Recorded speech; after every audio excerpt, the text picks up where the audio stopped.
Ah, there we go. Oops. Okay, now I can see you again. Okay, why don't we bring the meeting to order?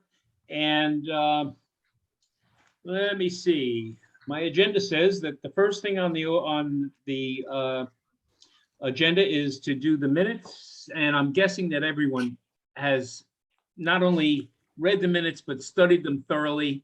And I would entertain a motion to accept the minutes as written.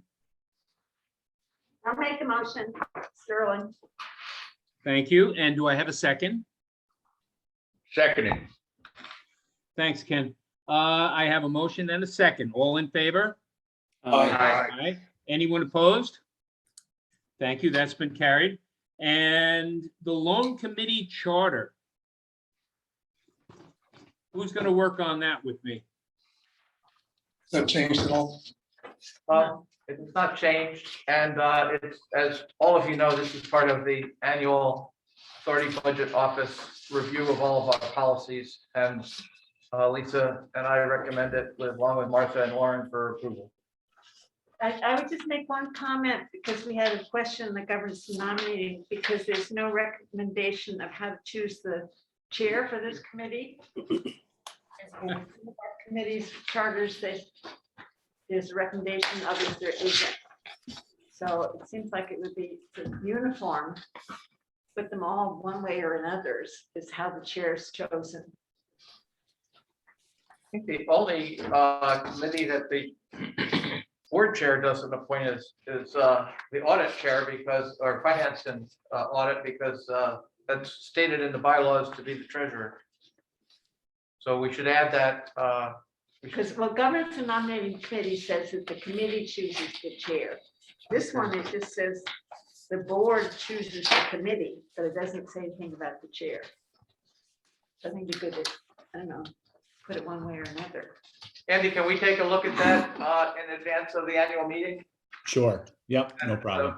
To adjust the bylaws, we can then modify we can then conform the policy or the Yeah. charter. And I'm not sure, one of the other charters isn't online, it's a duplicate or something else. We'll take a look at the bylaws and the charter, and then that way we can come to a reasonable review and either conform them or change them as the board sees fit. Thanks.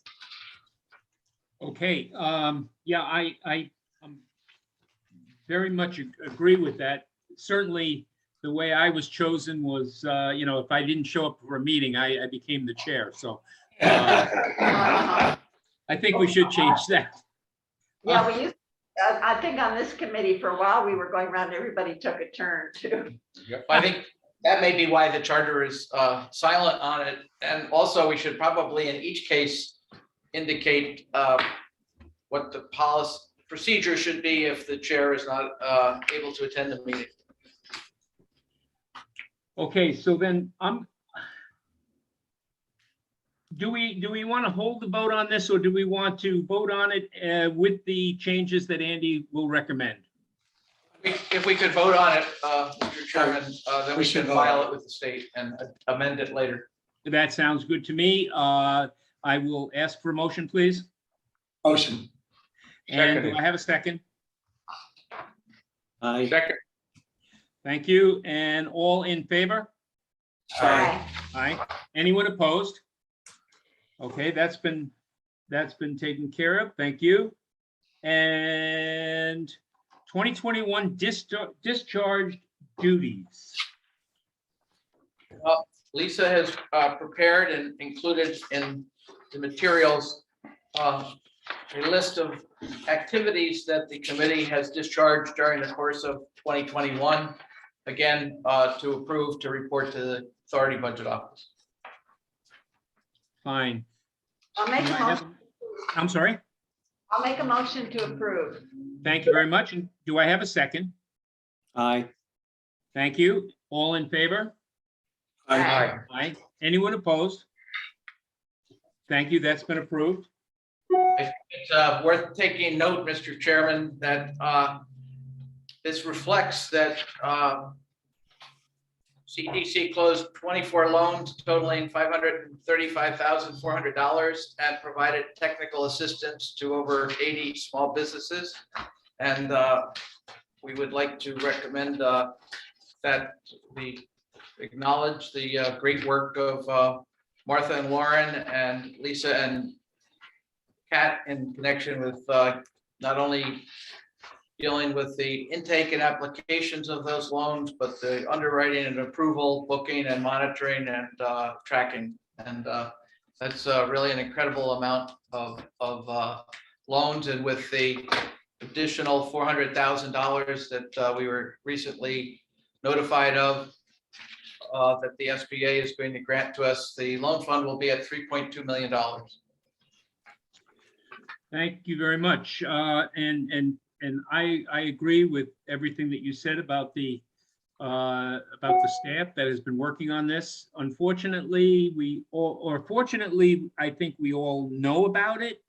Unfortunately, we don't always acknowledge it. And I appreciate the fact that you brought that up, because we do appreciate everything that is being done by the staff members. Particularly in connection with these loans being 6- and 7-year maturities, to be able to keep the loan portfolio at a point where it's generating the type of interest revenue that supports our budget. It's really tough to keep these slots full as earlier loans pay off. It's not like you have 20 and 30-year mortgages that sustain you over time. So it's a lot of work to keep it current. Thank you. And we will move on to the portfolio review, please. Thank you. There she is. Hi, Hi, Martha. Speaking of loans that paid in full, I did want to mention that in the fourth quarter of last year, we had several loans that paid off. One was Jim Swartz, small engine repair. One was the Rosary. That business has been sold and they paid off their loans. Old Hudson paid off 2 loans. Andy Howard, you might remember working on that project 6 years ago. It wasn't an easy one, but they made their final payment in December. State 11 Distillery, which is also known as Cooper's Daughter, paid off 2 loans early. And East Nook, which is Half Moon down on Front Street, they paid off 1 of their loans in the fourth quarter. And on January 3rd of this year, Wandering Fool, which is the corporate name for Sparrowbush Bread and Grain, paid their loans. The business was also sold to an employee and they paid their loan in full. We could thank the EIDL for any of those payoffs, Martha. Probably. So the portfolio review, we do have a couple of clients who are a month behind. One is 711 County Route 3, also known as the Pond. One is Brown's Car Sales is on this report. They actually made that payment. Train Time, we're going to come to Train Time Express later on in the meeting. And who else do we have on this list?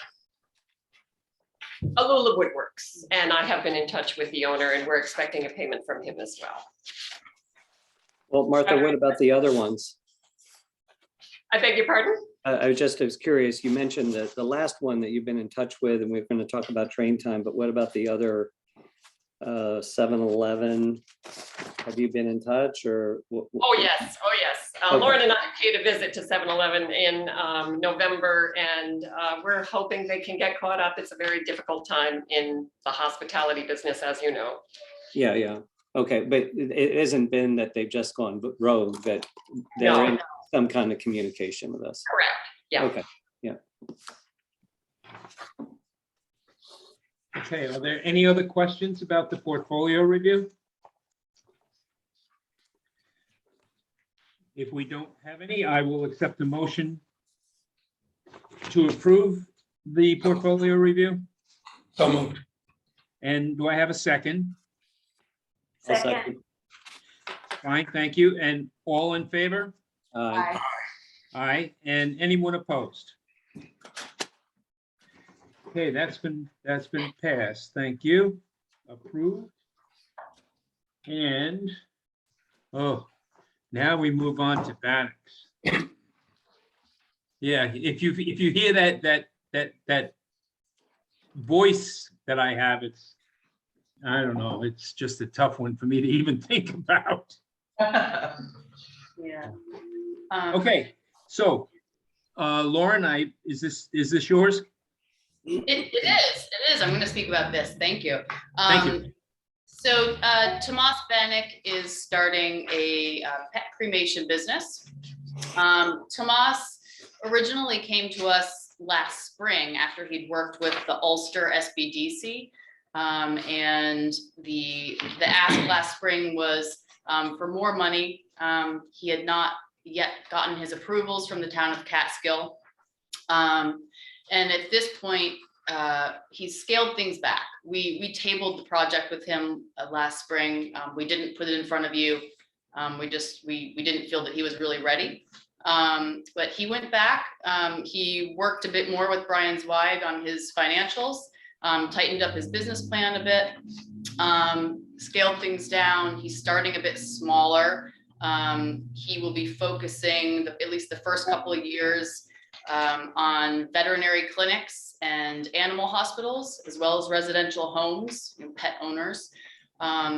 There is a good opportunity there in that right now there is no pet crematorium in Greene County. So as Mr. Bannock has explained to us, right now the pets are leaving the county.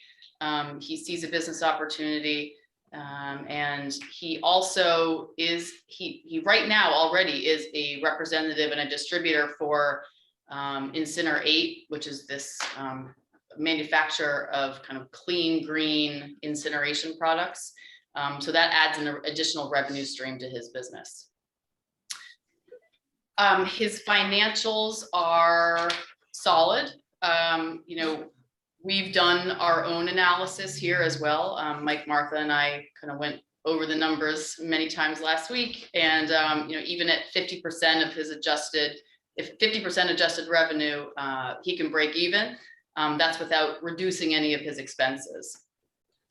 He owns his home, which is at Sleepy Hollow Lake in Athens. He did file for Chapter 7 bankruptcy in 2015. That was after a job loss. And to his credit, he was very forthright about that with Martha and me from the beginning. That also, it'll be 7 years come September, and so that sort of gets lifted from his personal history. The ask, just to be clear here, the ask is for $25,000. This would be an SBA loan. That's what we're able to do over in Greene County. The payment would be $402, just about $403 a month. Over 6 years, and it certainly diversifies our portfolio. We don't see this kind of business very often. It's a very functional business. He sees a need, has made the case that there is a need, and we like that he's starting small. He'll build gradually over time. In years 3 to 5, he'll move on to more county and municipal waste, and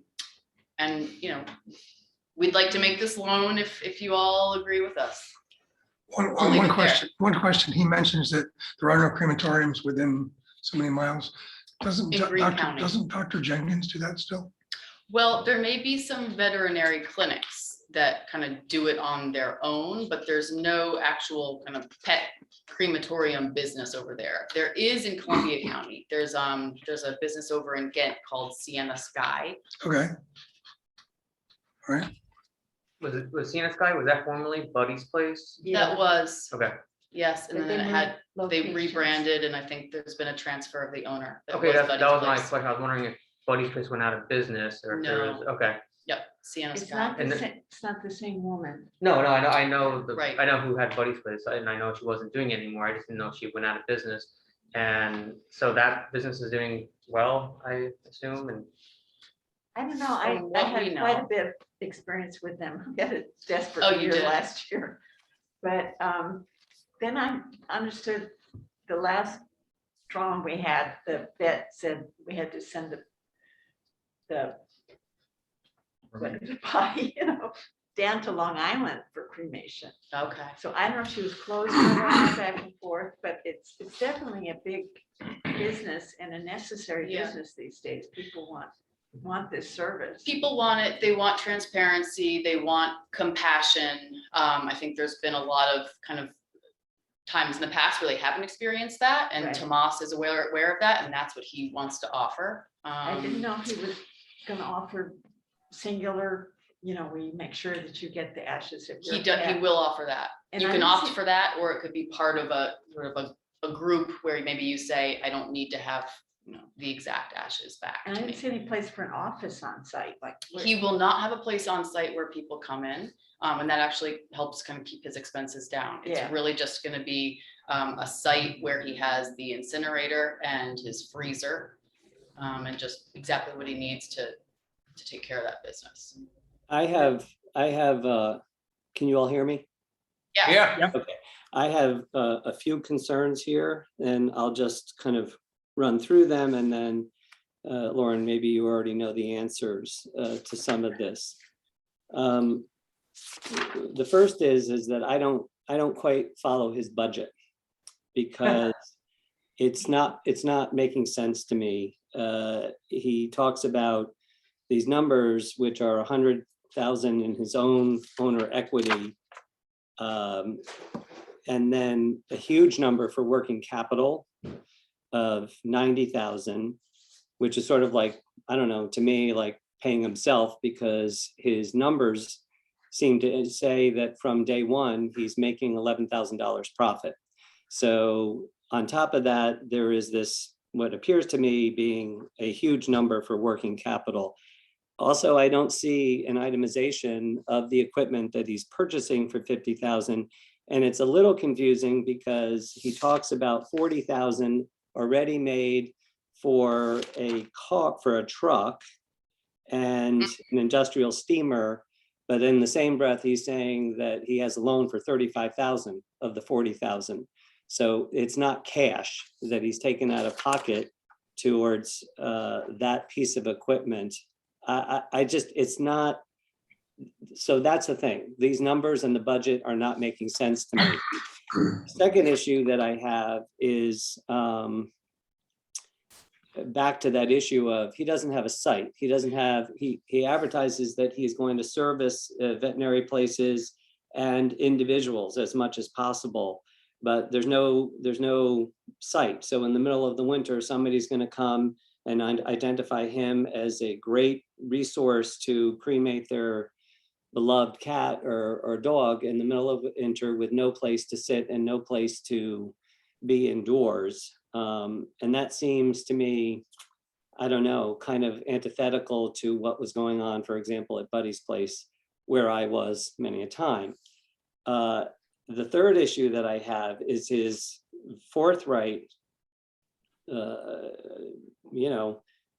acknowledgement that at some point, sooner rather than later, he wants to use this incinerator for municipal and industrial waste. I think that deserves some attention, because that's a controversial thing to get involved with, burning industrial waste. And I don't see a lot of discussion about, is he DEC permitted to do that? And do we want to make sure we're walking towards this with our eyes wide open about supporting an operation like that, which can be controversial? I don't know, it doesn't, the last thing is, part of how this stuff works, even if you're working through a vet, obviously it's different than if you're taking roadkill from the town. But if you're working through a vet or an individual, there's a whole controversy and a whole concern about individualized cremations. And I don't see anything here that's being clear to me that if he's got this incinerator, he's got one incinerator, it's a huge, I mean, I know the woman at Buddy's who said part of the problem with the economics of this is that the fuel energy sources kind of, we're strangulating, because everybody wants a guarantee that their pet is individualized in this process. And I know that there was a huge muck and mess in Schenectady when a facility like this was taking from veterinary places and hospitals and then just combining it all together and making representations of returning cremations that weren't really individualized. These are my concerns. I don't know if I'm feeling this. I'm glad you looked at those financials, Seth, because I couldn't, my eyes started crossing. Yeah. Also, he's paying himself and his wife right away out of the. Well, he's. I mean, paid it's not, some of this is just not making sense. I'm not saying that there isn't a valid situation here, but that budget is not making sense. And it's not, to me, comfortably elaborated. And I don't know how I feel about I'm going to burn industrial waste. I have no site to receive people. I'm not making any representations in how I'm delivering these cremains. If you're asking me now, as it stands with these questions unanswered, I'm not willing to pull the lever in favor of it. Well, we can address the industrial waste and medical waste. That was a significant part of his business plan when he came to us a year ago, and we told him to eliminate all reference to it. And he essentially did, except for leaving it in there as a future possibility. But he's putting that back to you, but all the more, Martha, he's putting that back to you, saying, okay, but nevertheless, I'm going to disclose to this committee, it's in there. And it may be year 2 or year 3, and that, I don't know. I don't think he would get his approval. It took him almost a year to get approval to put this incinerator in the location, and actually this is the second location. He wasn't approved for the first one. So I think he understands that that is some distant possible future endeavor, but obviously he would require a lot of permits before he could even venture into that. Well, then I think our loan should be contingent upon him not doing that. And just to be clear, he does have all his approvals in place for this business, the Yeah, cremation. that's very different business. And Yes. so when he puts it in writing to a committee, to me, to a committee saying, I may do this, I may do this, that's not, tell me what you're doing. And that's what I'll respond to. If you are going to do something different and want to have different permitting for a different activity, then you come back and then say, now I want to do this. Do you approve it or not approve it? Sure, we could make our loan contingent on that. And then it could be an event of default if Right. if he doesn't. Sure. Seth, I agree on the pro forma. What we discussed, Lauren and Martha and I, was we took a percentage of it, and he can, because of the salaries and because of really not ramping up the business. I mean, he went right to, for year 1, that resulted in the $11,000 a month. That, he could still meet his numbers if he was at, was it 45% reduction in revenue? And I think that it's unrealistic to think that the day you start that you're going to be making 11 grand a month based on his projections. Well, that may be, but, and I agree with you, but when he talks about, I have owner's equity of 100,000, like he's put 100,000 into this, I see 50,000 of equipment and 10,000 of site preparation. And so that's 60, 35 of which is a loan. So it's not cash out of pocket. It's a loan, and that's part of carrying charges. It's part of your budget. So I don't see, The loan was for the truck. yeah. So I don't see how he's put 100,000 into this. I don't know. No, he will be putting 100. He's put 40 and he's gonna put another 60. How's he put 40 in? Through the truck and the industrial steamer that he's The purchased. truck was a if the truck, that's what I don't know. The truck has a big loan. He didn't buy a truck for whatever. I don't know what that means. That's all I'm saying. If he bought a truck for 40,000 and he took a loan for 35, he's got 5,000 out of pocket. And an industrial steamer is $5,000. He's got 10,000 out of pocket, and he's got 90,000 working capital as a comeback. I'm not saying that it's not valid. I'm saying it's not clear to me. Okay, the Yeah. 50,000 of it is going to be to purchase this incinerator. Is that correct? Yes, 50,000 is the cost of the incinerator, and that's additional money he is putting in. And we'll have a UCC run on it. Yeah, well, he says he's put in 40 and he's putting in another 60. Right. I don't see where he spent $100,000. That's my point. So it is a total of 100,000, 35 of which is a loan, you're correct, for the truck. And the balance of it he will put in to purchase the incinerator, and he's already done the site preparation work. and he's purchased this. It's not, it's how my mind works is if somebody says, I am spending $100,000 out of pocket, I'd like to see like, well, every other loan application we've gotten has had a list of, here's what I've already spent, here's what the actual costs are and the remainder. And this to me doesn't quite make sense. That's all I'm saying. It doesn't make sense. And maybe that's because this is probably the third iteration we've had him go Yeah. through. First one with, And also, I think that there needs to be some representation from him about how he is going to honor the integrity of cremation, because that is a controversial issue around here. And again, I'm just speaking anecdotally, but I know from Buddy's place, she was committed to the process of individual cremations on her price point, and every time she fired up that incinerator crematorium, it was hand over fist costs. And I don't know how that's happening here. I don't think we want to back into supporting an operation unless he's clear about how he's going to do it, how he's going to honor those people, how he's going to meet them, how he's going to honor the veterinary clinics who offer that service and say, here are your beloved dog's remains integritus. I don't know. Does he have a commitment from any of the veterinarians? he doesn't have a signed commitment yet, but he has been reaching out to them literally for the past 9 months. He thought he would get his approvals much sooner than this. So he does feel encouraged. And of course, we had to work with Brian Zweig, whose father was a veterinarian as well. And Brian thought his numbers and projections were realistic.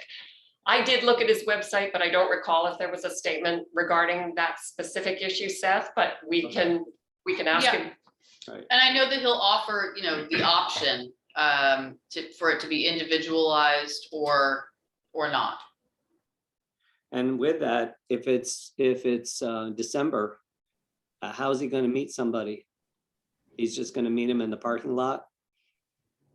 He would go pick up remains at a client's home. I see. He was not having them come to him. Okay. Yeah. He thinks that's, that you should Well, get that service. makes sense. home and Well, your that's cremate good. doesn't want you to have to go out anywhere.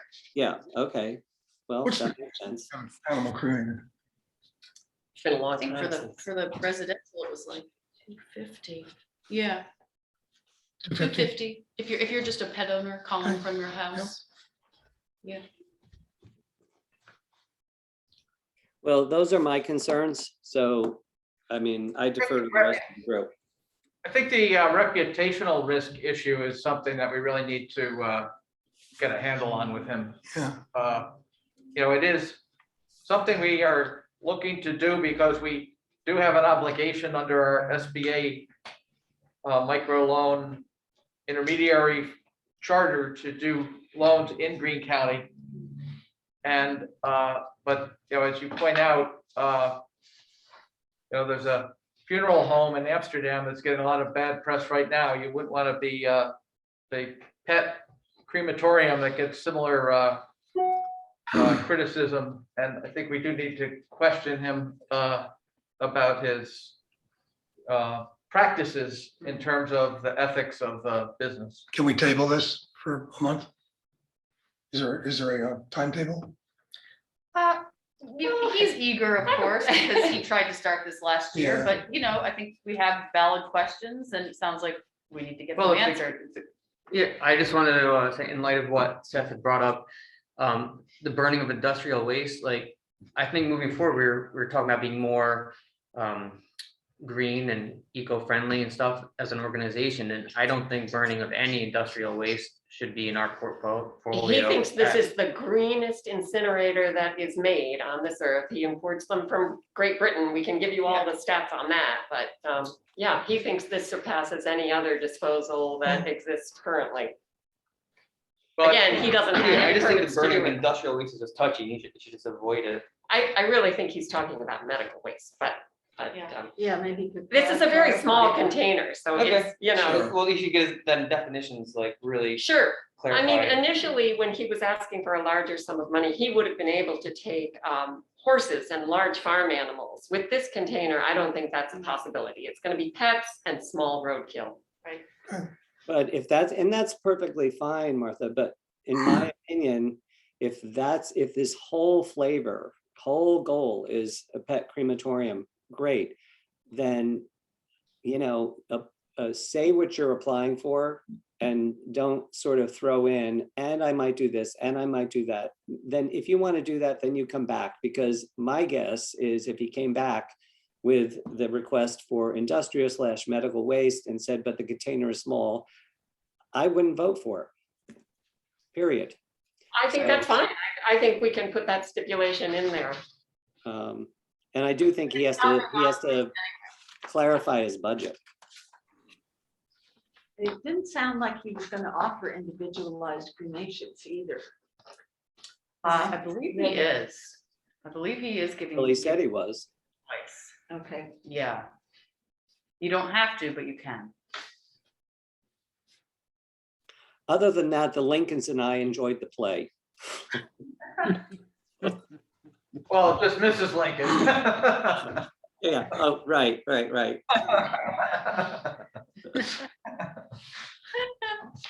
So, I think that if, you know, if the committee would recommend it, to give Martha and Lauren a chance, maybe the three of us could have a conversation with him so that, we could, report to the full board. Since it is over the limit of the committee, approving on its own. Yeah, that's fine by me. okay, so in that case, why don't we discuss or have a motion that our committee will table this vote and pass it on to Martha and Lauren and Mike to have a conversation, and then it will be presented without our recommendation to the full board. Well, that's fine. Oh, sure. Okay, if that's the case, then I will accept the motion for that. So moved. And do I have a second? Seconded. And all in favor? Aye. Aye. Anyone opposed?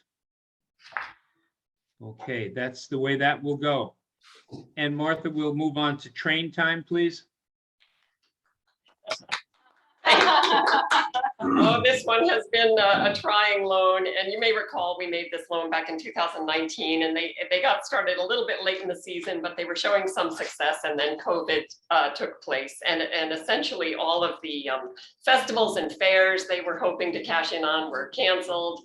And even small private parties were canceled, and the stipulation that they had to do a deep cleaning every time a new child sat in the train made it virtually impossible to operate the business. So we put the loans in deferment. They had paid it down to approximately $39,000. The original loan amount was $45,000. And they listed it for sale, and we have been working with the owners over many months. They had 2 offers on the train that didn't come through. And then finally, sort of out of nowhere, a buyer appeared from Oklahoma, offered them the full $35,000 that they were asking for the train and the trailer, was willing to put the money in escrow. Andy Howard allowed them to use his firm's escrow account. And last week, the buyer came up, inspected the train, and took it back to Oklahoma with him. So we have now $35,000 sitting in our account. It does leave a balance of $4,400. It's actually $4,482. And I recommend that we write off that amount. I do need loan committee approval to do that, and I think I need full board approval. And although we normally do continue to collect on loans, I'm going to recommend that we don't do that in this case. It's really a hard luck case, which is how banks describe individuals who are in the situation that these two women are in. Both of them lost their jobs last year. They were both per diem dental hygienists. And one has returned to work again on a per diem basis, and the other has not. They were so forthright and so honest with us. They really want to leave with their reputation intact. They want to leave the door open in case they decide to start a business in the future. And it's possible that one of them at least will. So I guess I'm looking for some feedback from the loan committee. Another thing I might point out, one of the original offers on the train was for $30,000, and they were reluctant to negotiate with that individual because they thought it would leave them owing so much money to us. And we did encourage them to work with that potential buyer. And we had talked about perhaps writing off up to 15% of the original loan amount. And 15% of $45,000 is $6,700. And that could have been our loss. We're only left with a loss of just under $4,500. So again, I'm looking for feedback. I'll do whatever the loan committee wants us to do. I do think that one of the owners would be able to make a very small monthly payment. I think the second owner, any amount would be a hardship for her. I have a question. Have either of them, without being asked, have either of them offered up a request or an opinion about the balance? Well, yes, we've been talking on a weekly basis. And in fact, Lisa and I spoke yesterday. In other words, what I'm asking is, did they come to us and say, can you write off the balance? Or did they come and say, can we talk about it and work something out?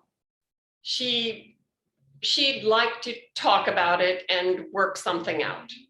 Is there not a value to letting her go first and say, here's what I had in mind?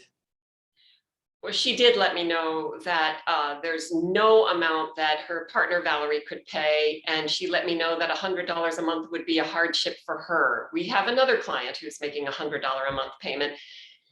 Unfortunately, they lost $15,000 in this deal. Yeah. She borrowed some of that money from her mother, and I'm not sure she'll ever be able to repay her mother. So that's a burden right there. Right. Yesterday she had a snow day, but when you're per diem, you don't get paid for that snow day. Right. So I understand. I was just wondering if she had offered up anything. the number I had thrown out, and this was back early on in the negotiations, and I forget what the offer was at that point, but I had thrown out $100 a month, and she had let me know that absolutely would be a burden, but she will live up to her end of the bargain. Yeah. I only think about that because of the last part that you said, where she's also saying, and I want to be free to come back here. Are they And leaving?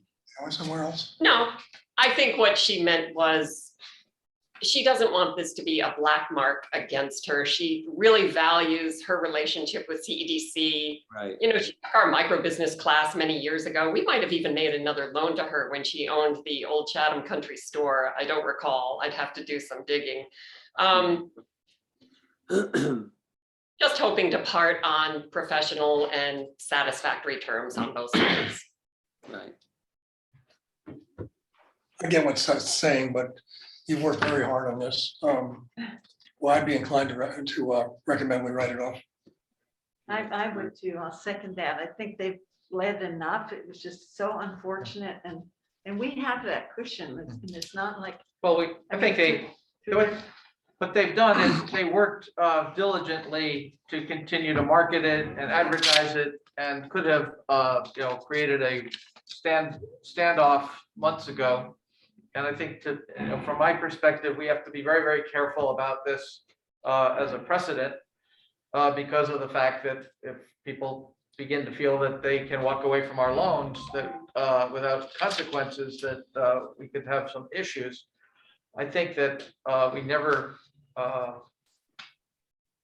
we never felt that they were in a position where they were playing that game with us, and they did work all the way through in an honest and transparent way. So I think in this case, it would be an exception, but I would agree as well.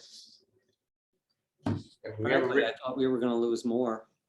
Yeah, I'm just, we've written off, we'll have a report. so there is a precedent to follow.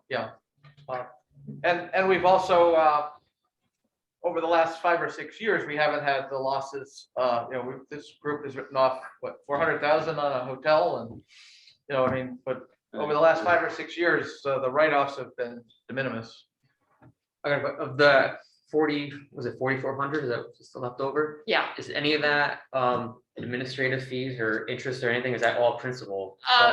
Yeah, that's principal. Okay. So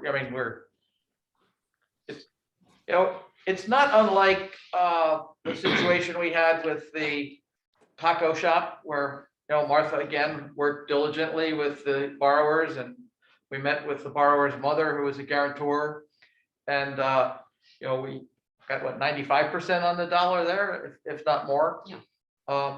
When we all remember that train, I mean, when this went south, I didn't think we would ever get anything out of it. Right. And I think, fortunately, we got the money out of the escrow account. So the fella, if he breaks down on the way to Chicago, Ohio, or wherever he's from, Oklahoma. he's done. I mean, I think we all questioned it in the beginning, but I think we were trying to accommodate a small business dream of these two women.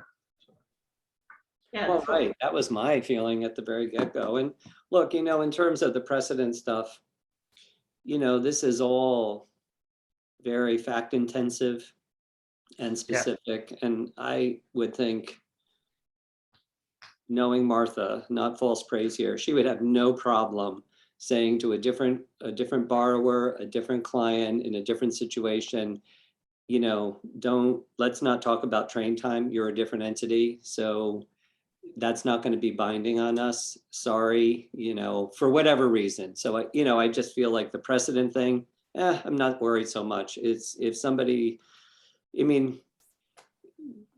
we are operating out of a level of, these people are not strangers to us. It's in the community, whatever. So, okay. So yeah, we did that with train time, but that doesn't mean it's a carte blanche for everybody. Right. So that's just the way that goes. And we have had other loans we've written off where they had declared bankruptcy, so we were unable to try and collect on those loans. Yeah. The last large one we wrote off was the Vanderbilt. Yeah, yes. Mhm. Should we need a motion? I don't know. It's not marked that we do, but We should. We should, yeah. Lisa's nodding Yeah. her head. okay, so I will accept the motion. Pardon me? I'll make the motion. Thanks, Ken. Slow. And do I have a second? second. All in Sterling. favor? Uh, Aye. Anyone opposed? Okay, Martha. Okay, thank you. Thank you, Martha. And we're gonna keep you, on the dole here, on the docket, and ask you about Old Clover Brewery. Oh, yes, this is a subordination request, but once again, I looked at the loan policy manual and I do need approval from the loan committee. We have a lien on all of their equipment, but they are now applying for a line of credit from a lender, a traditional lender. It's probably going to be Bank of Greene County or maybe Greylock. They haven't decided yet. And that lender will ask us to subordinate our position to them. And so that's what I need approval to do. I have already received an updated interim financials from the business. I've received updated personal financial statements from both the owner and the guarantor. And I am waiting for revised terms on another loan. They had one loan that had a balloon payment that was coming due this year, and they're working on renegotiating that. Once I receive that, I'm ready to do that subordination again with the approval of the loan committee. What's the payment history with this? We've had loans with Old Clover for quite some time.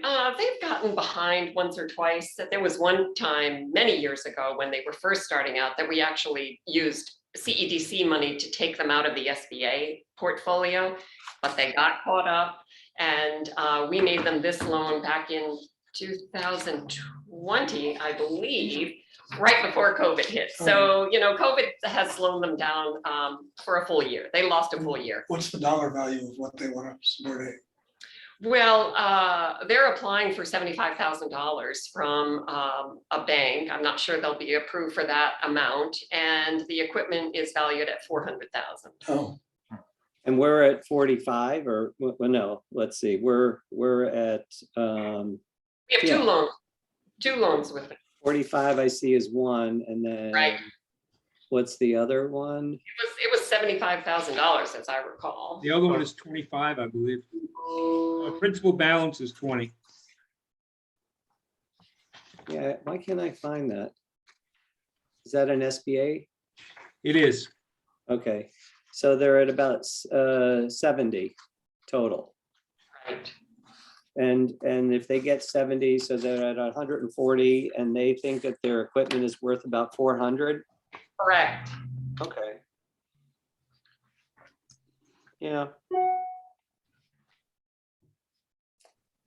I don't have an issue with it. Anyone have any questions? Have we seen any numbers from them since they opened up right in the plaza? Yes, I do have interim financials. They showed a big loss last year because they purchased all the equipment and they just got open at the end of December. She thinks the tasting room is doing fairly well. I've been in twice myself. It was slow both times, but the weather's been pretty cold out, so. Yeah, it's a bad time of the year for beer. And ice cream. Tell me about it. Ice cream's pretty good to me. let me get a tissue out. Yeah. Martha, did they say what they want the line of credit for? It is the first quarter. They just paid their sales tax. I think that things are a little slower than they anticipated, and I'm sure it's just a cash flow crunch. Yeah. I mean, Right. probably need it to make payroll. And rent. Well, but that's not necessarily a sign of I mean, that's how business is. It's cash flow, I mean, the good news is they had already built up their distribution business, the wholesale business, and that continues. Right. But I think it is going to take some time for this tasting room to generate traffic. And then in the summertime, the farm will be open again as well. Right. And we don't know if they're going to get this line of credit, so it could be a moot issue anyway. You're right. Okay, so if everybody is in agreement that we would accept that subordination, I'll accept the motion for that. So moved. And a second. I'll second. Thank you. And all in favor? All right. All right. Anyone opposed? Thank you. Okay. And I do have one more thing I want to bring up. Heavenly Essentials was a rapid recovery loan, a $15,000 loan that we made at the beginning of COVID. They paid it down to about $12,000, but she has closed the business. She is back full-time working at Haven Spa. She's a massage therapist. We had given her a 4-month deferment, and she's asked for 2 additional months before she starts picking up payments again on her loan. And I'd like to grant her that. I don't need board approval or committee approval, but I did want to let you know. And it's possible that at some point in the future, we're going to want to take this one out of the SBA portfolio as well. I don't really know. But verbally, she has committed to picking up payments again. She intends to repay her loan in full. Okay, thank you for letting us know. I I'm sorry? have one other matter. We had received a call on Thursday of last week in connection with the VFW. Apparently, they have received a grant through the assembly for $10,000. And they discovered once they received the grant that it's a reimbursable grant and they have to spend the money on their building to be able to get the grant paid by the state. We did have some inquiries from several elected officials in the city and others. And Martha and I are approved up to 5,000. This committee would have to approve anything over that. And I would ask for approval to loan the local VFW, subject to a resolution tomorrow by their board and appropriate documentation of the grant to loan them on a short-term basis to $10,000 so they can spend it and get the money from the state. We've done this, as you know, with the group in Philmont beautification. in several instances at 100,000. And I think it's a goodwill gesture and it's there's no risk. Yeah, I don't have a problem with that. I know we've done that with Philmont beautification. Anyone have any questions? Just that loans don't come from the assembly, they come from the taxpayers. Right. Spoken like a real libertarian. Let's see. Okay, so this would be a one-time approval to Right, one-time approval for, yeah. extend it from the $5,000 limit to 10,000. And if everybody is in agreement with that, I'll accept the motion for that. So moved. And a second, please. Second. Thank you. All in favor? Aye. Aye. And anyone opposed? Good. I appreciate the fact that you're going to help out the BFW. Thank you. So you're all set. Public comment. Do we have anybody from the public here? Not hearing any mumblings. I will ask if we're ready to adjourn. Motion to adjourn. Do I have a second for that? Second. All in favor? Aye. Hey, John. See ya. Thank you. Thanks Look very at- much, everybody. Put some buttons in your coat on. Yeah. Get your Carhartts out, John. Yeah. Thank you, everyone. Thank you.